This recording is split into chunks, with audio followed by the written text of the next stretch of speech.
There's no place like home. Dorothy said it about Kansas, the Iowa Western football team saying it about leaving Kansas. After getting blown around on the Kansas Plains, Reaver players, coaches, fans, and announcers were ready to be back at Titan Stadium in Council Bluffs. The home opener couldn't have come at a better time. Coming up, we'll see if the Reavers protected their house or if the Scotties of Highland nipped them at home. This is the Iowa Western Football Coaches Show, the Stroh Show, only on CBTV 17.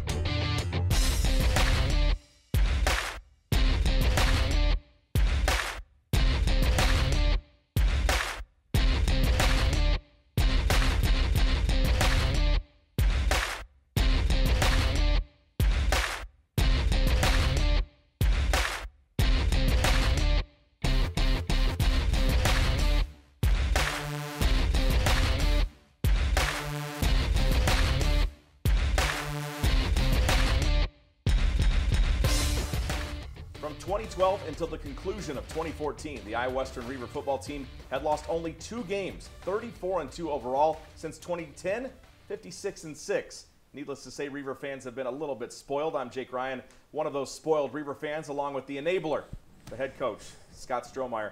Coach, a lot of positives in program history, a lot of great numbers, 3 double-digit winning streaks, et cetera, but after Coffeyville and Butler, the first ever 2-game road losing streak pops up. The first ever 3-game losing streak on turf. I mean, you got to dig pretty deep for these numbers in some programs. The Reavers have never had to dig for those numbers. Talk a little bit about the first 6 years of Reaver football and how spoiled you've made us. I mean, it's your fault. Yeah, well, I wish. We have been spoiled. I've been, been spoiled myself to go through it. It was, gosh, I didn't feel that way in a long time. And you think about it, all great programs at some point you're going to go through that. And, we fit it the first 2 games of the year. And like I said, we've enjoyed a lot of success, but at the same time, now really we're back to reality in that, if we look at a lot of different things from our end, how can we do it differently, preparing ourselves and the kids, which we've gotten away with it maybe before. So hopefully we get a little bit of healing powers. We've stayed healthy. That's probably the other thing that a lot of people don't know is we've enjoyed a lot of success, but we've been pretty healthy throughout the entire time there. Did you deal with a lot of people thinking that the sky was falling after those first 2 games? I did. It was getting texts and my wife getting texts from people asking how I'm doing. I was a little bit nervous there. What do these people think? I can handle it. And it's different, but it is tough. It's different. But at the same point, it makes us a little bit stronger as well. Well, game number 3, you get Highland at home, 3-0 all-time against the Scotties. Let's take a look at those first half highlights as the Reavers opened at Titan Stadium. It was Armed Forces Day, a huge American flag, lots of great servicemen and women in attendance as well. And we start off with the defensive end, Alton Meeks at quarterback, Coach. Well, when you're battered, and he played high school quarterback and actually was recruited initially to play quarterback, so it was good to get him out there. Brock Larson comes in after the first 3 and then gets it to Taj. Taj has been buckled down this year. A lot of defenses pressing him hard. They are, and they're rolling people over the top. And we need to, especially when you're limited at the, they knew we were battered at quarterback, and now you just make sure you put another guy over there, and we got to do a better job. There's Alton again on the carry. Now Brock Larson will use his legs, slides down. Can't take another injury, Coach. Who's the 4th stringer right now? Jacob Larson is a fresh freshman, so he got some JV time, JV game the other day. So knocking on the door of the end zone, misses Marshall Clark on the crossing pattern there. You settle for the Bobby Patterson field goal. That surprised me. I thought I was calling his name wrong, but sure enough, it was Bobby Patterson kicking. Yeah, we had, Connor Young was out with an injury, so Bobby had to step up, our starting punter, and I tell you, this is what we needed coming in. I was thinking he was going in and kind of fumbled it out of bounds. Well, Jerez Diggs there with the interception. You get it again near the goal line, and again, kind of stumbling, and Brock here throwing to the end zone, kind of off-kilter, side-arming it there, and you have to settle for another field goal attempt. This one, a little bit outside. Yeah. And we got to come away with points in that, especially, we needed big plays defensively. They got us one, and we couldn't punch it in, and come away with no points. You got to get points in those. Well, Highland, they have Chandler Shantz running things and a stable of running backs. We'll just put it that way. Keon Burke gets the first carry, and then a quarterback keeper by Shantz there. Well, I'll tell you what, they're much improved. Highland was from last year, to where they are today. They're a much improved football team. Reaver defense doing a nice job stacking them up. They wear the black-white helmet combo for the first time in school history. Didn't wear it at all last season. We didn't. I didn't even know that. I've got a full chart, Coach. You ever have questions, I can look at it for you. I might need to. But defensively, they played really well and getting after them. Playing with some enthusiasm and guys having fun again. Try the end around there. Shantz goes down the middle of the field, and pretty good gain there for Jaquan Stone, 25 yards. Finally, Shaq Jones brings him down, and then they'll try it one more time, throw it to the end zone. Bob Pugh looking for it, and number 1 can't hang on. Wanted to call, didn't get it, and the Reavers will take over. Yeah, like I said, defense, they're ganging to the football and doing a lot of good things. Reavers get started here in the second quarter, only 3-0 over Highland, and again, one of those scores that you're like, really, is this happening? But so limited on offense right now with the lack of your top 2 quarterbacks. Yeah, and you don't want to put Brock did a nice job of managing the game, but you don't want to put him in bad situations, and I think that sometimes you can press it, and where we may be, limited for, in what we want to do, probably a little bit, but again, you don't want to put them in, especially the way the defense is playing.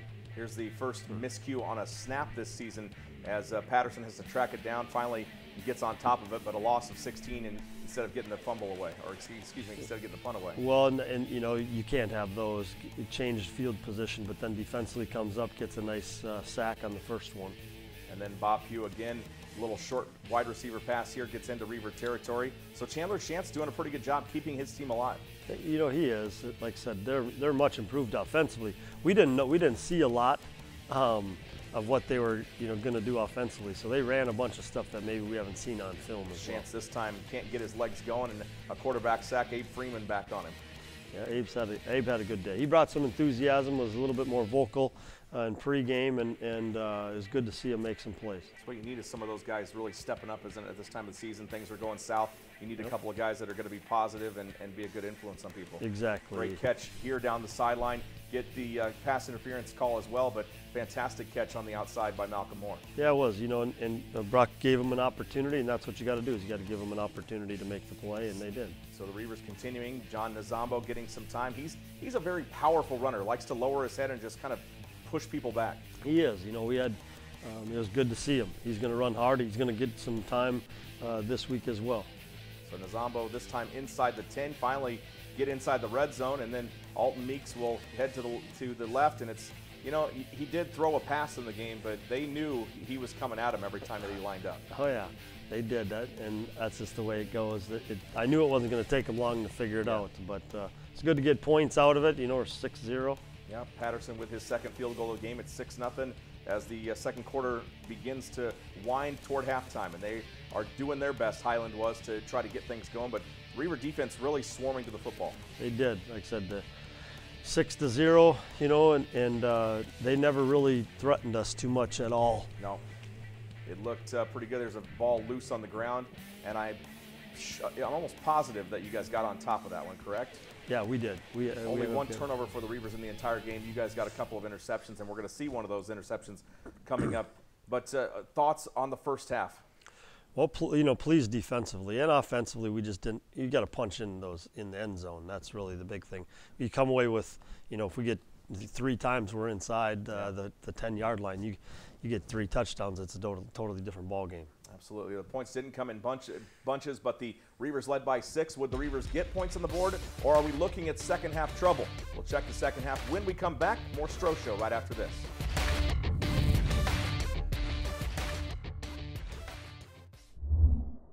Okay, it's decision time.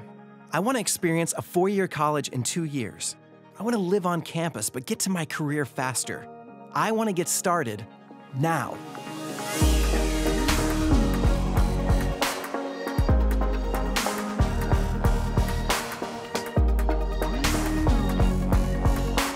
Find your path at iwcc.edu and get hands-on, real-world experience. Start now at Iowa Western.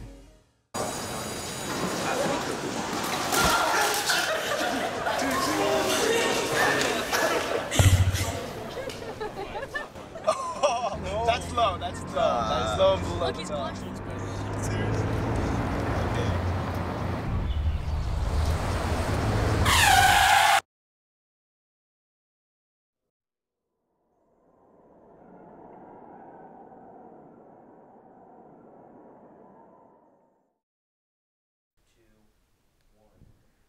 From the studios of CBTV 17 here in Council Bluffs, Jake Ryan, along with Iowa Western head football coach Scott Strohmeyer. Coach, only a pair of field goals in the first half.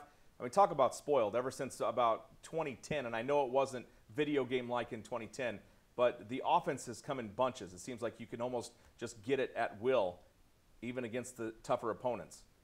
How frustrating is it for you right now as an offensive coach, and what did you talk to about the guys at halftime? Well, I think, number one, we're playing, the level of competition has changed as well, where some of the schools have really caught up, not just to us, but across the board. The coaching in this Kansas League is extremely good from a standpoint of scheming each other, and they're put them in good positions. So that's part of it. And obviously we've always had opportunities offensively, and that's what you want to do is be able to put some points on the board. And it's been getting a little bit tighter, here, this year. Partly because of injuries, but at the same point, we still got to score touchdowns. I mean, at the end of the day, you got to punch them in. You look at the scores in the Jayhawk ICCAC matchup, and they're not all that ridiculous out there. You look down at the Texas League, 70-60, 50 to. I mean, yeah. What would you rather have as an offensive coach? I can understand if you'd say you'd rather have the shootouts, but what would you rather have? Well, I'll tell you what I would. Honestly, if you had the stout defense and, you like to score points, but if they can't score, you're going to win a lot of games. Sure. And if they have a tough time scoring. And I know how, the percentages, from different field position or lines on the field, your percentages drastically decrease, if you got to go 80 yards to 60 yards or 50 yards. So as an offensive coach, you'd like to be able to score points and be explosive, but at the same time, I've been in those shootouts. And all it takes is one mistake and the game's over. Well, you're up 6-0 on a pair of Bobby Patterson field goals. Let's take a look at those second half highlights as the Reavers looking to close things out. 0-2 coming into the game, Highland 0-1, and the Reavers, well, they're ready to go. Again, the black jerseys, the black pants, and they will go to work, the dark side will, on the Highland Scotties, or will the Highland Scotties go to work as Highland gets a pretty good pass to start things off. Dante Starks from Shantz, and then almost look like they're going to run the option there, but Chandler Shantz keeps it and gets into Reaver territory in a hurry. Yeah, that's not the way we wanted to start the second half. I think we were a little bit flat, but we've been talking about this the whole time. Is okay. At some point, we need someone to make the play. Dante Starks almost getting in there. And how about this one? The big play right here. Dietrich Bing Dukes, and look at his blockers. Abe Freeman getting in the way, and Dietrich. I read the quote in the paper said he was running out of gas, but he knew he had to get there. Yeah. Well, and again, we needed someone to make a play, and that's where it was. They made him. Dietrich made a play, and Abe gave great effort. Brock Larson tipped off the hands of Turner Gaines there. One of the few opportunities that he got after a pretty tough game against Butler. Turner didn't seem like he was targeted all that much in this game. No, and like I said, we limited ourselves in the pass game. It was really tough. And then once you're up, 6-0, you even limit it a little bit. Now at 13-0, you really even limit yourself because now it's a two-score game. Right. You want to make sure you take care of the football. Chandler Shantz takes care of it there. Pretty big game for Highland as they try to start the drive down the field. Another quick hit and another burst into Reaver territory there.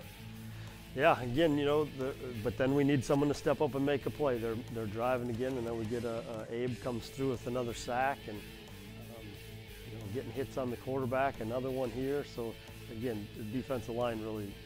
The pressure was coming pretty much all game long. I thought the corners played decent as well. D.A. Williams had a couple opportunities. Here's a rare miscue by Turner Gaines. We talked about him earlier. That's one of the few that he's mishandled as the entire season has gone on. You guys have fielded a lot of punts. Yeah, and you probably should have let that one go. He's sure-handed back there and can make some plays. That's why he's back there. But big play there by Brock. We're in our own end zone. Him making a strike to get a first down. And then he hits Anthony, and then Well, you'll end the third quarter still 13-0, feeling pretty good. How about this catch? Taj getting the position, and that's really what you look for him to do. The very, very sleek, skinny receiver getting his body up there and using it to shield off the other side. Yeah, get a free play, and that one, we'd like to have that one, to Sam there and go for it on fourth down here, trying to just, give us a chance. Sure. And I know that was the call that I heard people say, why are we going for it on fourth down? What was the thinking there? Well, we're at the, punt gets you, if you can put it in there, 30-yard Sure. line or something like that. So chances are you're going to get a touchback. It's going to come to the 20 anyways. How about this play by Shantz picking it up? Instead of falling on it, which I thought maybe he should have done, he picks it up and tries to make something out of nothing, and then Highland kicks it away again, and they find the corner. Pins you pretty deep, still outside the 10, but didn't give up much in the field position area. A couple of drives that you started in pretty good field position. Other than that, you were deep. Yeah, we had good field position. It's even better when you can get out of that, the 30-yard rush right away there by Tyus. And Tyus really kind of took over. Miscue here with the mishandled snap, but I thought Tyus really ran the ball strong, and just if you weren't going backwards on a couple of those plays, he really would have had you moving in the right direction. Yeah, he's a playmaker.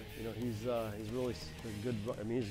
He is a running back. We're moving him to receiver, but so he's got to continue to get carries. So keep the ball on the ground, keeps the clock moving, and that's really what you're looking to do here in the fourth. The offense has been pretty stagnant. Like you said, the playbook was pretty limited, so just trying to keep that clock moving and escape with the win. And here's the play that they kind of run backwards, and that was the one miscue. We're like, don't turn around. Yeah, it's 4th and 1. You expect if we don't get it their 45-yard line, Sure. And probably should punt it away, but you get that first down, the game's over, and we didn't expect to lose 10 yards on it either. Big strong run there down the sideline, and then another quick hitter out of the backfield as Patterson goes out of bounds at the 9 on that play. And well, Highland, to their credit, did not quit. They finally get the touchdown. Yeah, and that, looking back on that, you give them a little bit life on the 4th down play, and then get it under a minute here. We end up blocking the field goal Swisher, their extra point Swisher. Swisher, so it's kept to the 7-point game. And Highland still has not converted an extra point against the I-Western Reavers in 4 games against you guys. I did not know that Yeah, stat. well, that was Russ Nelson brought that one up right before you guys blocked it. So the onside kick rolls out of bounds, procedure, and then victory formation's got to feel pretty good, Coach. Well, we practice it every week, so it was more so for the kids. They've been going on and on and on, and it's been a long first 2 weeks, and just to them to feel the joys of a win, I guess, is important. Not many stats to look upon offensively, but the defense sure played strong. You finally finished plus in the turnover margin. So again, the defensive line ruled the game. They did, and I'll tell you, we need to continue to play defense like that. And again, you win the turnover battle, there's a good chance you're going to win the game. And the first 2 games we lost it. Yep. Well, 1 and 2 now, and guess what? Back on the road. Just like last year was 4 out of 5 at home, this year is 4 out of 5 on the road. When we come back, a young man who's got some high expectations to meet. He stops by. So far, so good in 3 games, meeting those expectations. This is the Coach Stroh Show right here on CBTV 17.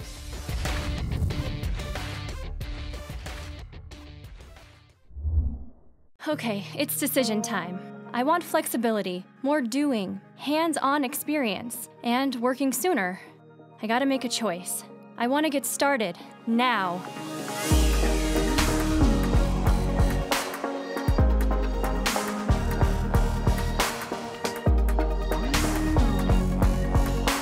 Find your path at iwcc.edu and get hands-on real-world experience. Start now at Iowa Western. The next 30 seconds can save you a lot of money. Just do your laundry in cold and stick to full loads. Auto-sleep your computers. Plug your gadgets in a power strip and switch it off when you're done. Headed out? Turn back your thermostat by 10 degrees. And drive sensibly. The more energy you save, the more money you save. Find other great tips at energysaver.gov. The Coach Stroh Show continues here on CBTV 17. I'm IWTV student Dylan Lindbergh alongside with sophomore defensive end Abraham Freeman. Abe, welcome to the show. So obviously a rough start in the first 2 games, going off 0-2. What was it like to get that first win against Highland in front of your home fans this weekend? Well, it been a pretty rough 2 games for us. You know, it felt pretty good to get the first win. You know, we happy. I told my guys we have to have the drive, we have to keep faith. I told my offensive line, you have to protect the quarterback because in this situation, our quarterback is like a daddy does. You know, without the quarterback, we cannot get where we want to go. Right now, we're having a pretty rough time with the offense. I mean, we down on our 3rd string right now, so I just basically I talk to my quarterback every game. I tell him you have to keep faith, no matter how small you is, no matter what kind of brain you got. With faith, you will go a long ways. But the game, it was pretty good. It felt pretty good for us to win. You know, we forgetting about that, and we're looking forward to Dodge City. You guys are obviously a lot banged up, especially in the quarterback position, but you said you have faith in Brock Larson. What did you all tell to Brock about the starting job that he was going to do this Saturday? Well, before we went out there, I just looked him in the eyes. I told him to hold my hand, and I told him to pray with me at first, God first. I told him to pray with me. And after that, I said, how you feel? He said, he feel a little nervous. I said, don't feel nervous because I always got your back. I'm always your brother. So long as I'm beside his side, he never got to be scared. If he mess up in the game, I promise you I got his back and my defense is behind me. I'm going to continue to be the motivating player that I am today, and I'm going to strive my players to be the best that they can be at our Western Community College. It looked like Coach Strode said earlier in the segment, it looked like he said that you were trying to be a leader on the defense. It looked like you were really stepping up for the team. What do you got to do to contribute to this team and make them a better team going forward? Well, I gotta keep on being the guy that I am today. I have to be a leader. You know, my mama called me when we was 0-2. She say, hey, why y'all ain't winning? I say, well, I don't know. She said, well, you ain't been a leader then. It kind of made me feel bad, you know, because I know I can be a better leader, you know, and that's what I got to look forward to as leading my team. I will put all of them on my back for us to succeed through this year. Like I told the guys, it ain't about being ranked. It ain't about, yes, we started off rough, but we also can bounce back. So what brought you here to Iowa Western? What stood out to you here in Council Bluffs? First I was at Hutchinson Community College. You know, things ain't go my way, you know, but it ain't all about going my way. So, I mean, I didn't like it, so I went back home. Coach Burleson, as my head coach at high school, he brought me over to Iowa Western. And he told me one thing, they play for championships. That's all. That's all I had to hear, so I come to Iowa Western. So I guess it was good getting that win against your former team Hutchinson this Saturday? Yes. Did you know what a Reaver was before you came here? No, but I looked it up. It was just a little pirate, you know. Yeah. It was just a pirate, and I said I like that. So what are your plans moving forward here after Iowa Western? Well, I'm gonna have to. First of all, I want to leave something at Iowa Western before I leave. I want to leave a motivation here. You know, I want to leave myself here. I want to be on the board. You know, in case the freshman come out and say who that was, that's Abe Freeman. But I also want the coach to say more about me. I was motivating because I don't want the program to go down when I leave, you know. But my plans is after I leave here, I want to go to D1. You know, I want to get my education there.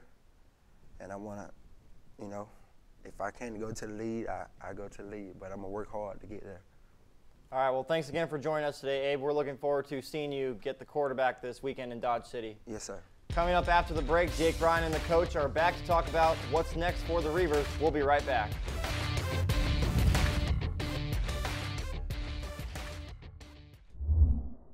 Okay, it's decision time. I want to take classes I need, spend less time working to pay for them. I want flexibility to transfer my credits. I want to get started now.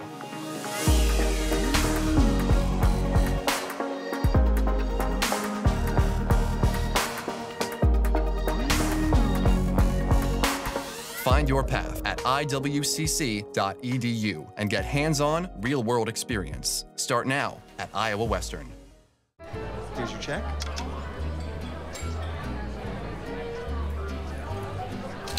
Oh, you got it. You know, since I got rid of my car, I really enjoy walking. Okay. Got it. No. Getting pulled over for buzz driving could cost you around $10,000 in fines, legal fees, and increased insurance rates. Oh, you're home early. You live with your mom? That'll set your game back a few years. Buzzed, busted, and broke. Because buzz driving is drunk driving. Our final segment of the Iowa Western Football Coaches Show, the Coach Stroh Show, getting set for another roadie this week. Jake and the coach back to wrap things up here on CBTV Channel 17. It's week number 4, back on the road, and this time it's not a close one. If there is close ones, this one is all the way to Dodge City and the wild west of Kansas. Yep. Is it always windy there? Because I know it was always windy in Garden City, which is about an hour away. They said it's one of the windier cities, I think, so we're expecting it to be. Well, that'll bode well for the passing on the day. What do you know about the Conquistadors, 3-0 for the first time in over 30 years? So other than the fact that they're undefeated, what do you know from them? Well, I know Coach Thomas, their head coach, very well. He was at DuPage for, we played against him, 3 or 4 years there when he was the head coach before he went to, Dodge City. So extremely well coached. I'm familiar with what they're going to do schematically. He's done a nice job. They got some really talented players. I think they have like eight or 9 guys with Division I offers right now. They're big up front on the D-line and got some skill guys on offense. And that target continues to grow. They came here for homecoming last year. You guys dispatched them relatively easily, and you know that they'll be ready for you. Did they have a bye week last week, just like our other team has had? No, they didn't. They didn't. This would be the first time, but that comes with the territory. We've won a lot of games, and people started this game, and now, especially when they think that you're down a little bit, now it even gives them a little bit more incentive. But blood in the water, for sure, it is, and they're going to be ready to go. And then playing them at home and things like that. But I think our guys are too. They'll be ranked, and we got to try to get back into the polls, and now it's our opportunity. We're the underdogs. We haven't been that way since probably 2009. Maybe in 10 for a few games. But other than that, since the national title game and last year, we've been pretty much higher ranked than anybody we played. So now we get the opportunity to flip it back and try to gain something. Well, we're looking forward to it. You guys will leave on Friday to head down, and where do you plan on stopping? Anywhere along the way? Well, hopefully, I think we got a connection at Kansas State that hopefully we can go and use with Coach Waters helping us out. We'll try to get over there. Coach Waters. Yeah, their new stadium, Bill Schneider Stadium, I think all their renovations are done. So hopefully we can tour the facility and practice on the field. Now, is there any tie-in with the fact that the quarterbacks are a little dinged up this year and Coach Waters? No, I'm just kidding. Just kidding. That wraps up this week's edition of the Coach Stroh Show. Make sure you join us Saturday afternoon. We'll have the game on 89.7 The River. It'll also be on NJCAA TV. You can find that at NJCAA TV/IWCC. The Reavers taking on the Conquistadors of Dodge City. And as I said, the Conks are 3-0 for the first time in 3 decades, sharpening their spears for the game against the Reavers for sure. Pre-game for Saturday's broadcast begins at 12 noon on 89.7 The River. The online stream will begin shortly before kickoff at 1 o'clock. So thanks again to head coach Scott Strohmeyer for joining us. As always, sophomore defensive end Abe Freeman and our great IWTV crew for putting the show together today. We couldn't do it without them, and we wouldn't want to do it without you. So thanks for tuning in. I'm Jake Ryan signing off. Catch the highlights of all the Reaver games on the Bluff Sports Zone with J.J. Davis. We will talk with you Saturday afternoon. And remember, wear blue, be loud, and go Reavers.